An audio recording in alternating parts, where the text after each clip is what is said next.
Organizations are searching for how to build belonging at work while navigating backlash, fatigue, and fear. Mike Davis challenges leaders to move past hesitation and shows why inclusive culture requires visible commitment, not quiet agreement. For anyone questioning, is belonging really needed? This conversation offers language, clarity, and responsibility at a moment when many organizations are retreating.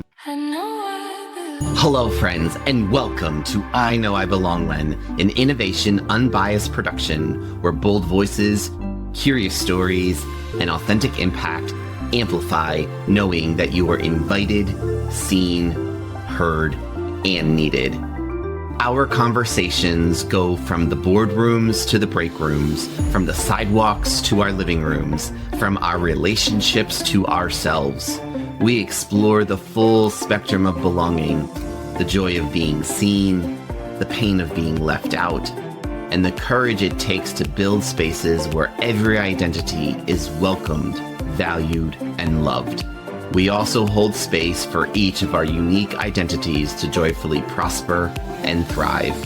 I am your host, Christopher Bylone, someone who believes knowing you belong is a birthright.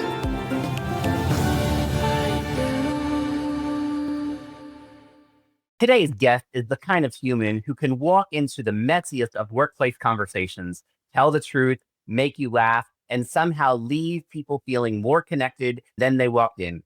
That's rare. We are joined by Mike Davis, a global diversity and inclusion executive and consultant who has spent almost 30 years doing the real work of belonging, not slogans, not posters, people. His work crossed dozens of industries in 7 countries and all but 4 U.S. states. Basically, his frequent flyer miles have probably facilitated a difficult conversation or two. And he is not new to being the only or one of the few, which is exactly why he is committed to building cultures where nobody has to earn their humanity just to belong. Also, he has been told he could be a stand-up comedian. He is a full-on rugby fanatic and lives by the rugby philosophy. You can hit hard, tell the truth, and still come together with respect and relationship. So if you're ready for authenticity, laughter, and a few earned truth bombs, it is time to hike the ball and tackle this thing we call belonging. Mike, welcome to I Know I Belong When. Thanks, Christopher. I'm really glad to be here. I've listened to most of your podcasts, so I know many people have had the same input in the beginning, which is that is one of the best introductions I've ever had. And you could probably have a second business just doing introductions for people. But I'm really excited. I'm always looking for revenue stream as somebody who is still relatively new to this entrepreneurship journey. Cash is king. So anybody out there, hey, let's have a conversation. 100%. Alrighty, friend. Well, let's dive into this. So you have said that we need more white men. And newsflash, for those of you who are only listening to this conversation, Mike is a white guy and so am I, and who need to support this work, actually support this work. So what is the hard truth about white male allyship that we do not say out loud? I mean, there are a few people who are saying it out loud, but certainly not enough and not loud enough. And that is that white male allyship is critical because I think, at some point we may have lost track to some extent that what DE&I work is about. It's a culture change process, right? It's change management one-on-one. So if you want to create a change in a culture, at some point you're going to have to get, to steal Malcolm Gladwell's term, a tipping point of people who are in that system and have the power to make the change involved in that change. And so if you don't have white men as a part of the process, and this isn't about saying that white men have to be saviors or anything like that. This is just what we know about culture change. You have to have enough people who are in power who buy into the culture change in order for it to happen. And so white male allies are going to be critical in this process. Because as we, become more diverse as a population and in the workplace over time, certainly their diversity has grown in the last 20 years. But the higher up you go in any organization, the reality is it becomes whiter and more male. Yeah. Pale and male, as we like to call it. There are still, in the Fortune 500, there are still more people named Dick and John than there are women. So, let's just own I that. did not realize that. I'm going to take that stat at some point. Yeah. It's a fun little stat to throw out there about the lack Yeah. of women and the lack of diversity within the Fortune 500. And that is one of those, you want to wake people up to say, hey, here's the lack of diversity. Well, here's a really good point, right? And the other thing that I think we should point out is that when we're trying to diversify that pool, right, the Fortune 500 is not going to be 501. So we're not Yeah. expanding the pie. So That's the right. end result is going to be, yes, less white men, I'm sorry, Mhm. are going to occupy that pool. But does that mean Mhm. we're hiring less white men or want to hire less white men? No. What it No. means is we're only going to hire the A-level candidates. And Correct. so, but we also have to recognize is that we have hired B-level and C-level white men over A-level women and people of color for a very long time. And we have to stop Yes. doing that. Yeah. 100%. 100%. So continuing on this Mhm. line, and people, we told you these were going to be hard-hitting questions. This is how we play rugby. So you were waiting for a little warm-up. Sorry, folks. Yeah. Alrighty. So as we know, in this current environment, even in this early to mid 2026, DEI work is still being diluted. It's being attacked.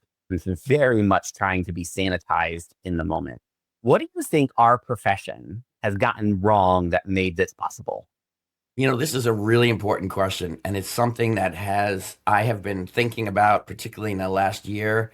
It's kept me up at nights. And they are things that I've been thinking about for a long time, but just in the last year, to see how quickly things have changed, I've really been putting a lot more thought into this. And I think a couple of things. It wasn't just one thing. And I'm not sure it's what we necessarily got wrong. It's more of maybe some opportunities we missed or some things we didn't see.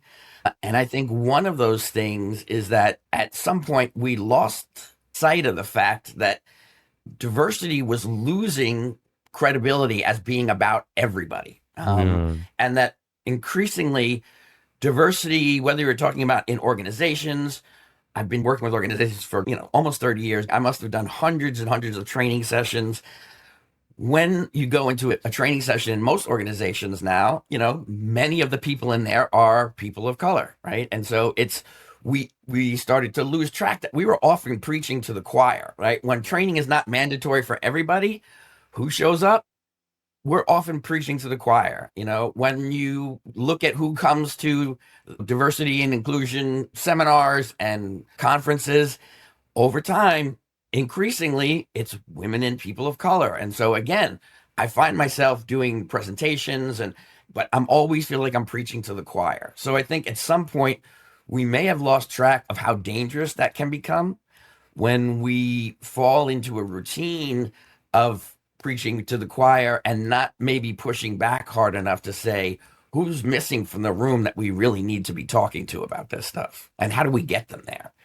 So that's definitely one of the realities. And I think as a part of that, we lost track of the level of white male disengagement from the process, right?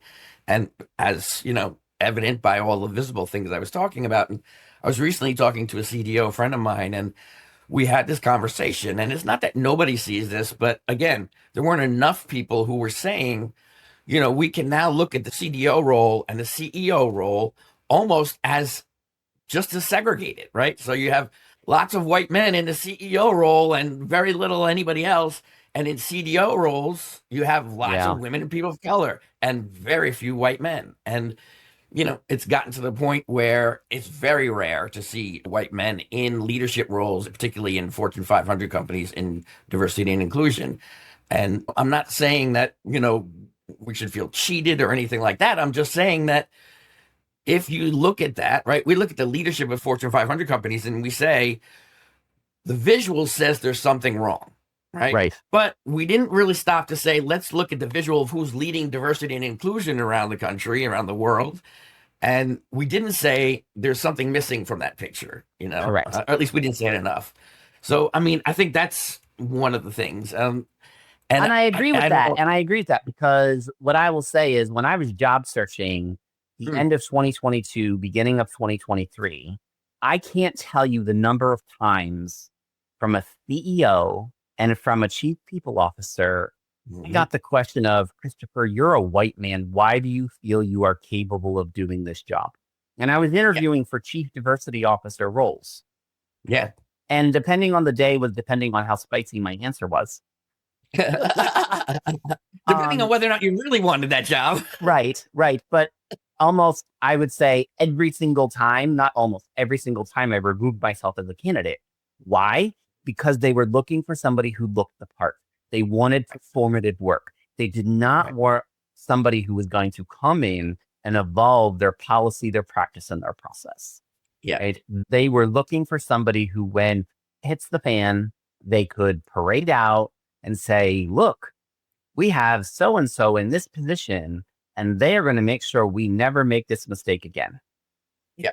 Right. Yeah. And trust us. 100%. Really, if that person had power Mhm. and had authority in the organization, those mistakes would have stopped on the cutting room floor. Yeah. Right. Yeah. Because by the time, I don't know, name the organization, and we all know who it was that put a black boy in a monkey t-shirt, right? How many levels of approval did that need to go You have to go through. to get into an advertisement on television? Yep. Somebody should have stopped that. 100%. And they didn't. That's right. That brings me to the second point, or the second part of that, which is when you say that somebody should have stopped it and didn't, is that I think, and I don't want to cast aspersions on the work that many CDOs have been doing out there that has been really good work. Oh, yeah. But I have also seen lots of instances where I've seen CDOs in roles for years and years and years sometimes, and nothing seems to change. And there seems to be a level of comfort with being in that role, which, my personal opinion, you should never, when you're in a change role, basically your job is, to some extent, is to make people uncomfortable with the way things are.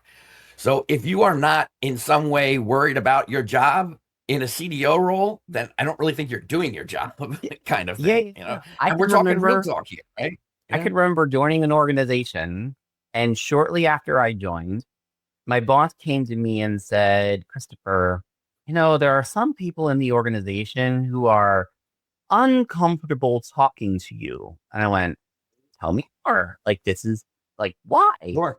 They're like, Yeah. well, they think you're the inclusion police. And I went, well, isn't that my job? Yeah. And they're like, well, they feel that if they show their bias in front of you, you are going to call them on the carpet. And I'm like, again, isn't that my job? Right? Now, depending on how they show their bias, am I going to call them on the carpet in a negative or a positive way?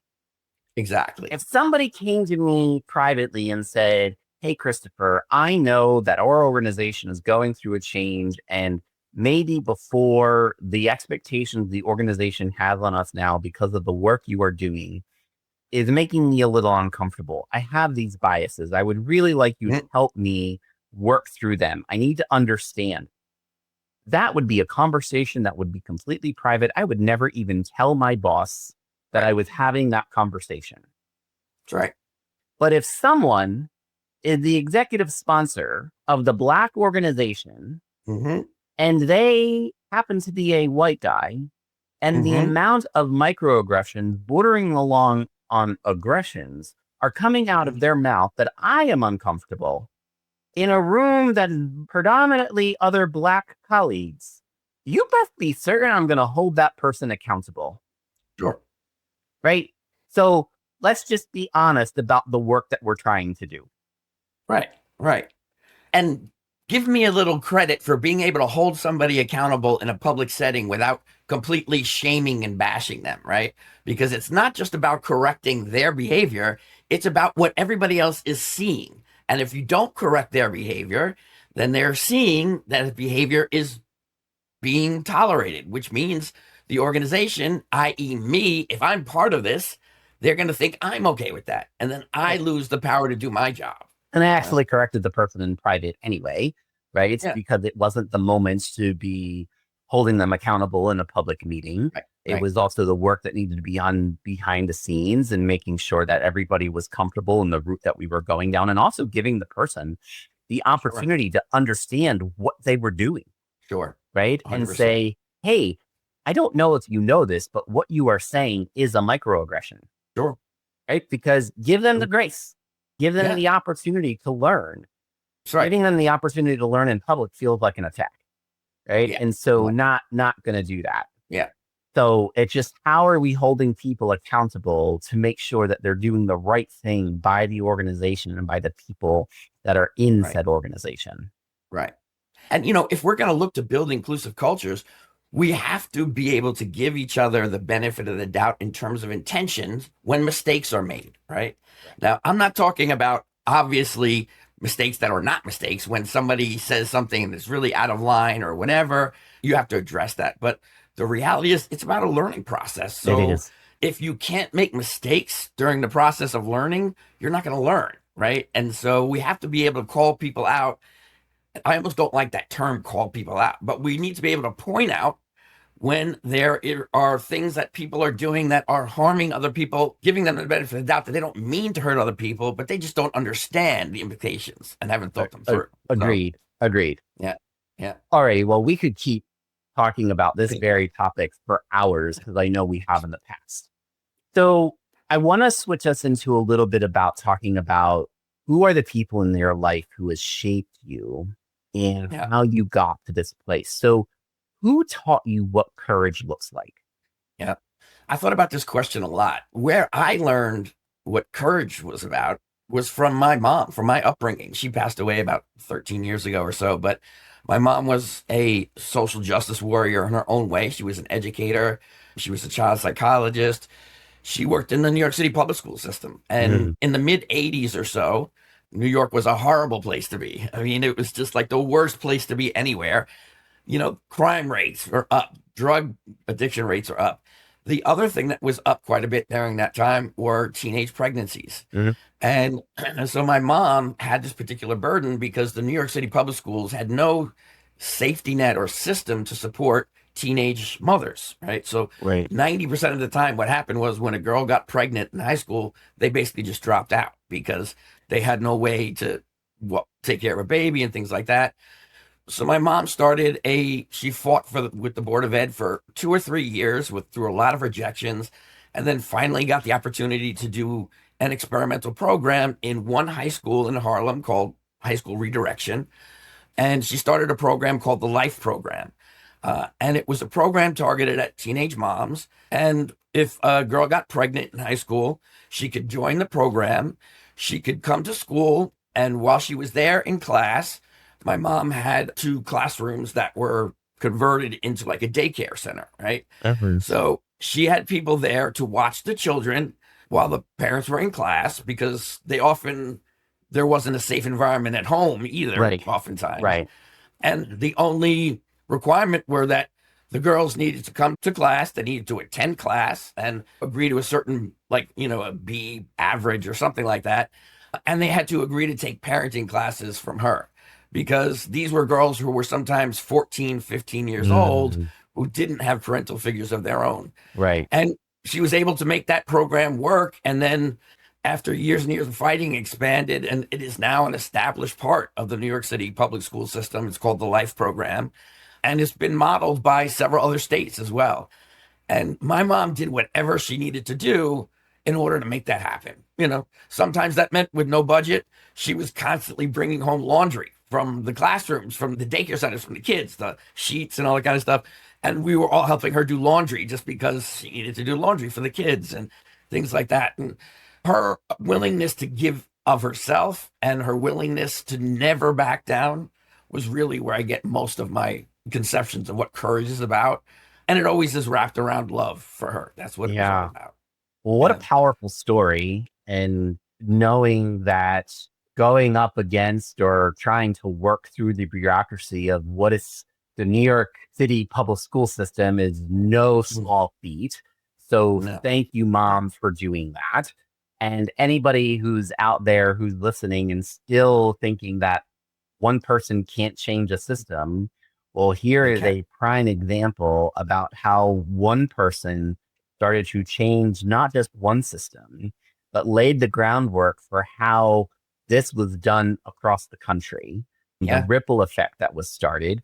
I know what it Yeah. was like growing up in Southern New Jersey and watching a number of girls in my own high school graduating class have to go to what they called alternative high school.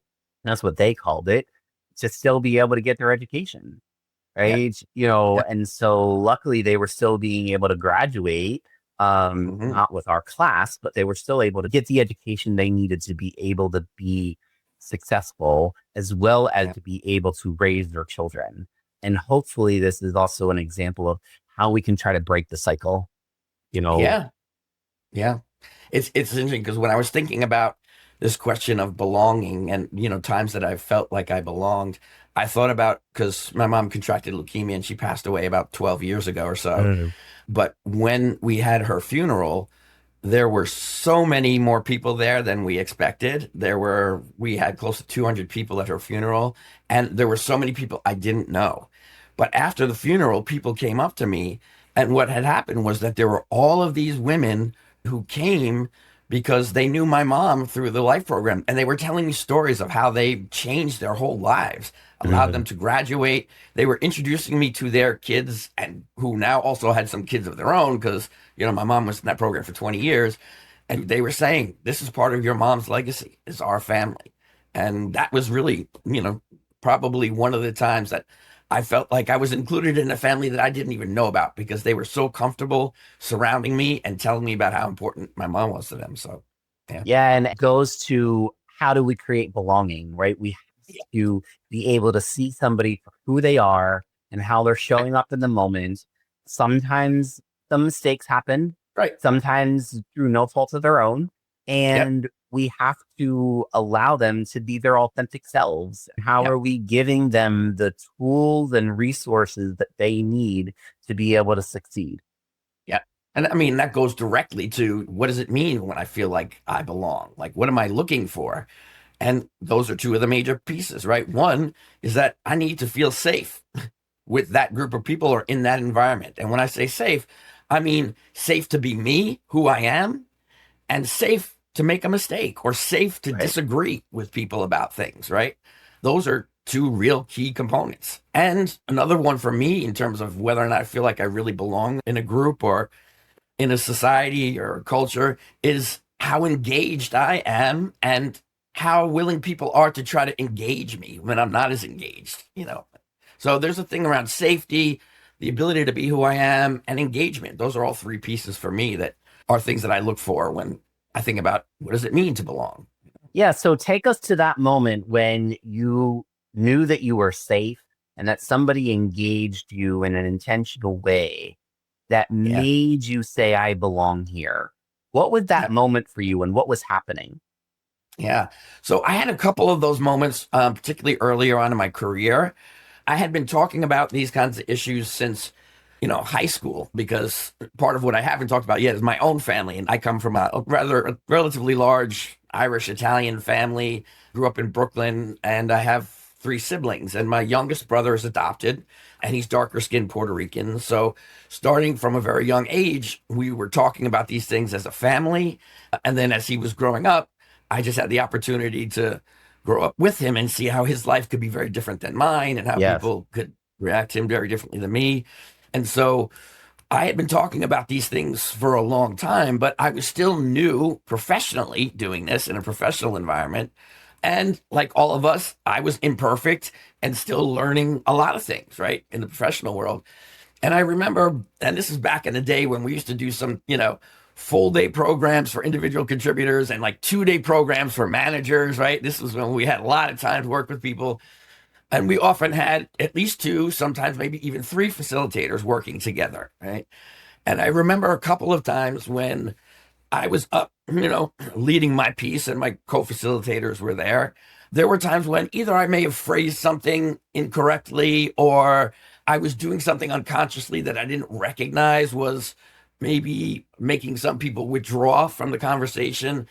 And so I would get flack sometimes. I would get real pushback from the groups there. And oftentimes from people of color, because that's where I have to overcome my trust barrier many times, right? But I had in particular two female of color colleagues that I always knew that if I started to feel the real heat from the group, they were always seemed to be right next to me and Mm, be there to say, not to save me, but to join in the conversation and be able to help me find a way out of it that would keep everybody whole and that I mm, could learn from. Right. And so for me, that made me feel safe.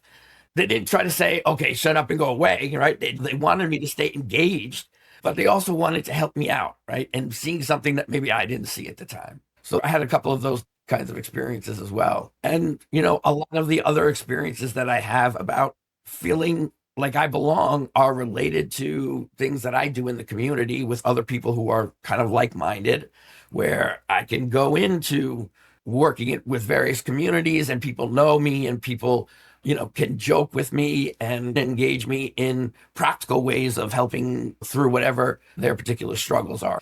So those are the kinds of things that I often think about. Yeah, I think it's also a really great reminder that even though we are considered the quote unquote experts, we don't always get it right all the time.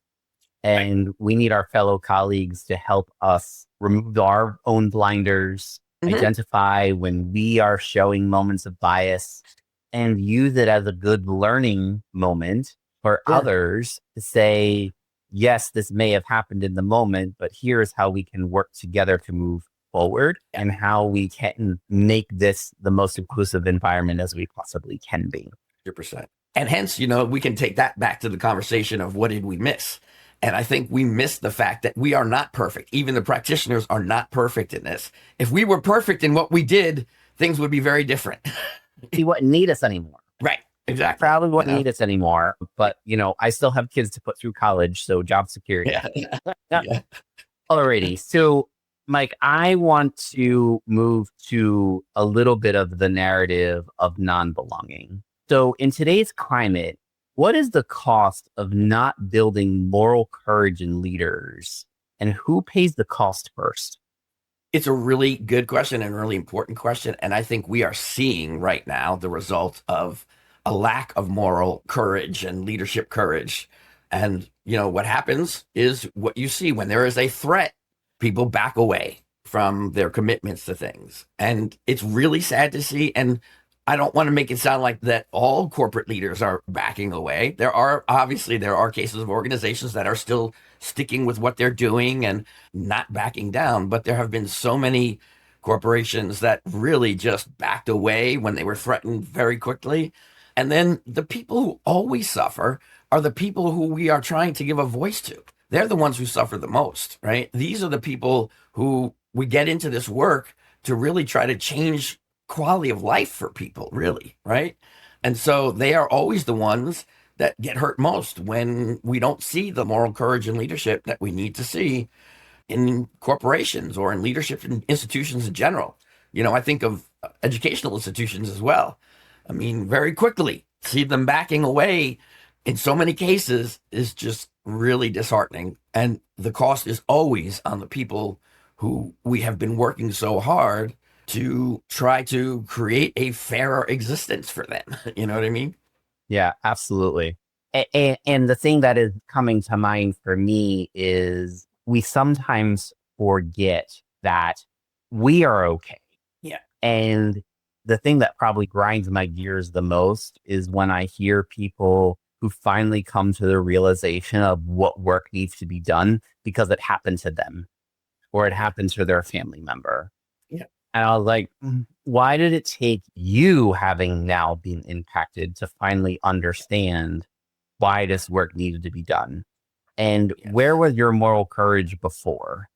Right? If your Exactly. moral courage is showing up now, is it really moral courage or is it just self-preservation? Yeah.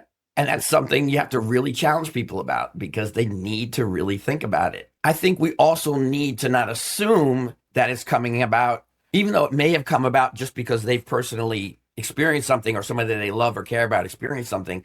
If that did trigger a real change in their perspective around things, I think we need to be able to embrace that and Yes. encourage that in them.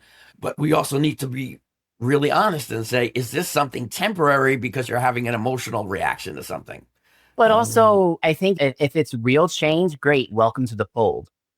Sure, of course. However, you also have to atone Yep. for what you did in the past.